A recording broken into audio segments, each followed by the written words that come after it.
ანწუხელიძე! მე დავდე კიდევაც ფიცი. თუ რა თქმა უნდა მოვესწარი მე ამას. მე გავიხდი შავებს იმ შემთხვევაში, როდესაც დავიბრუნებ ჩვენ დაკარგულ ტერიტორიებს, ჩავალ იმ მიწებზე, აფხაზეთის სამაჩაბლოს მიწაზე, სადაც ჩემმა ქმარშვილმა, ჩვენმა გმირმა შვილებმა, მეუღლეებმა, ძმებმა, დებმა დაღვარეს ის უმანკო სისხლი. არ ჩერდებოდა ქართული ხმალი და ქართულ მიწას გარსევლებოდა. ბრძოლის წინ შვილებს გულში იკრავდნენ, ლოცვა დედების თავსევლებოდა. გენაცლოს დედა სამშობლო გიხმობს, უკვე კაცი ხარ, ომში მიდიხარ.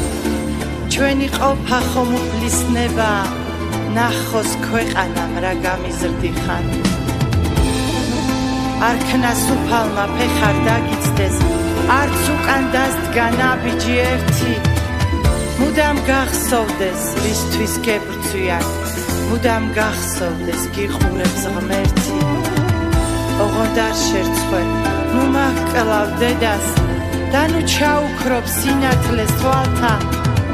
მერჩივნოს ისევ გმირად გგლოვობდე და ზედ გეფარო სამშობლოს კალთა. ასე ლოცავდა ბრძოლის წინ დედა, შაუსწორებდა მრუდედ მდგარ ხანჯალს. აბა შენიცი ჯვარი გეწერას, ტრის ხმალე ცვითოს ხმალ შენს ხმალაბჯას.